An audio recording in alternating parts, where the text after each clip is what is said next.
Jangan sekali-kali melupakan sejarah. Mufti Batavia kurangnya jelas.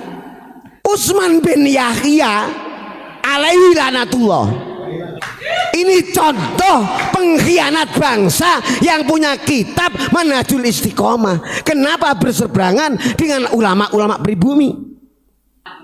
Ulama Nusantara waktu itu satu komando Syekh Nawawi Al-Bantani. Yang jelas masyhur fenomena adalah orang-orang Qadiriyah wa Naqsyabandiyah, termasuk kegiatan Cilegon. Itu santri-santri dari Syekh Nawawi Al-Bantani, Syekh Abdul Karim, Syekh Asnawi. Santri-santrinya banyak yang dipenggal, banyak yang digantung. Berangkat dari mana? Fatwanya orang yang punya kitab Manhajul Istiqomah. Makanya ini rawanya santri harus pinter-pinter memilih guru. Bacaannya kitab tapi memberi fatwa melawan Belanda, melawan company haram. Konsekuensinya apa?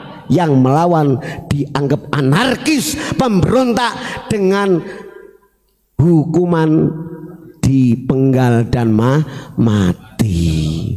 Bahaya, makanya ini bahaya. Ini yang harus kita sampaikan. Makanya Soekarno jas merah. Jangan sekali-kali melupakan sejarah. Nanti kadang orang lain, wah itu Soekarnoisme. Loh, antum mafahimtum, kamu nggak paham. Itu berarti menguraikan, mengimplementasikan surat Al-Qasas, surat sejarah. Sebenarnya sudah dididik PMP, P4, SPB. Lu itu maksudnya jas merah. Jangan sekali-kali melupakan sejarah. Jelas kan? Akhirnya komando Syekh Nawawi Al-Bantani berangkat satu nahdoh, satu gerakan dari mulai Syekh Buntet sampai Syekhona Khalil sampai Mbah Hasyim Asy'ari, seluruh elemen masyarakat kompak karena cinta tanah air. Apa? Wajib melawan Belanda. Ini efek fatwa ya. Fatwanya Khadratus Syekh Nawawi Al-Bantani kompak dengan Khadratus Syekh Hasyim Asy'ari. 60.000 syuhada, 15 hari menelan korban rakyat Indonesia.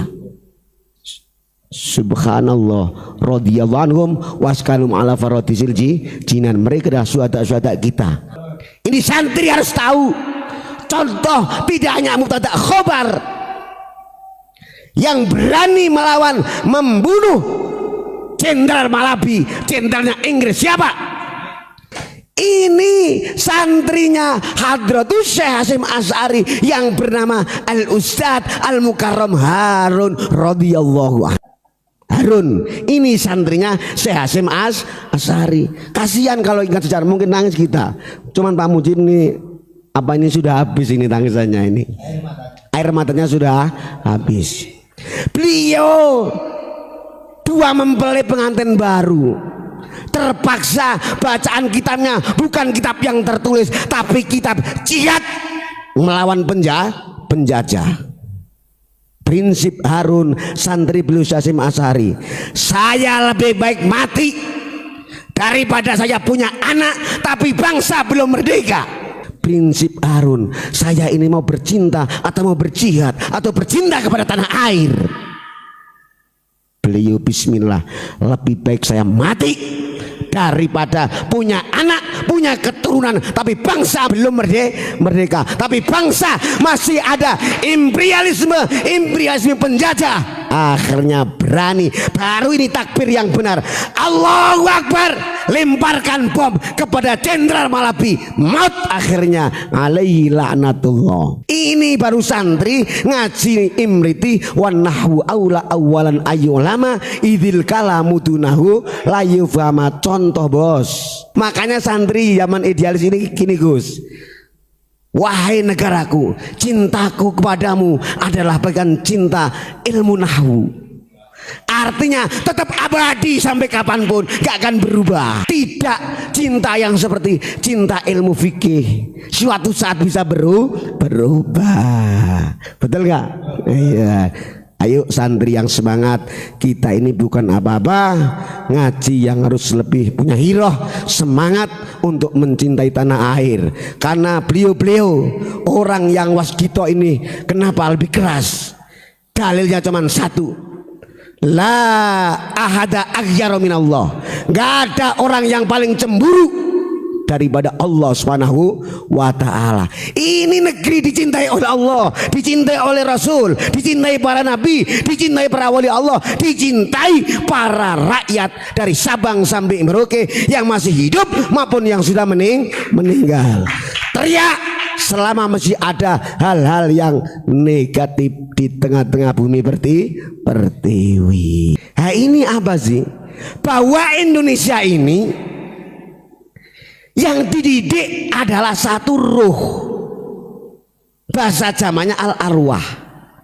Boleh dong suku beda, bahasa beda, bangsa beda, tapi roh ini harus menyatu. Didikan Nusantara dari mana Pak? Sumbernya, referensinya, lu nggak pernah ngajinya Aisyah. Anda yang komen mungkin baru pendidikan badan, Anda yang komen mungkin baru pendidikan hati. Tapi kalau sudah injak pendidikan roh, hati-hati. Hadis Aisyah radhiyallahu anha, mohon maaf, al arwahu junudun mujannadah. Kenapa ada TNI Polri? Ini pendidikan ruh berangkatnya. Yang namanya ruh dari Sabang sampai Merauke ini junudun mujannadah, pasukan tentara Allah Subhanahu wa ta'ala. Hati-hati, biarpun beda casing, artinya lintas agama, tetap satu rohnya, jiwa Pancasila, jiwa merah putih. Kalau ada imigran, mohon maaf, kata lanjut hadis, famata arafa minna italafa. Apapun roh, nyawa, kalau sudah mengenal sama-sama Garudaisme, sama-sama Pancasialisme, sama-sama merah putih, pasti yang akan terjadi apa? Italafa, yang ada kasih sayang tetap. Kalau kita ini berteriak jelas disambut sampai Sabang Merauke, tetap menjaga Pancasila, menjaga Indonesia, menjaga tanah air kita. Kenapa imigran masih belum seia senada sekata? Berarti rohnya belum mengenal, belum menjiwai tanah air. Wa ma tanakara minna ikhtalafa. Selama roh-roh masih belum seia senada, sebangsa setanah air, tetap yang ada khilaf, perbedaan semata. Bahkan ingin merongrong tanah air. Ini masalahnya pendidikan ruh, pendidikan jiwa. Profesor monggo bagus, insinyur monggo bagus, MA Master Out monggo, tapi satu yang digarap ulama Nusantara, Wali Songo, ruhnya yang dididik, terkenal guru mursyid. Gitu. Makanya Indonesia bijaksana, silakanlah mursyid ya, yang penting ikut Jam'iyah Jatman dalam naungan Pancasila. Tapi kalau ada oknum kelihatan.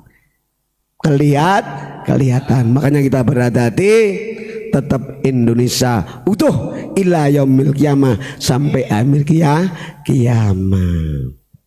Terima kasih. Ingat, love for the homeland, cinta tanah air.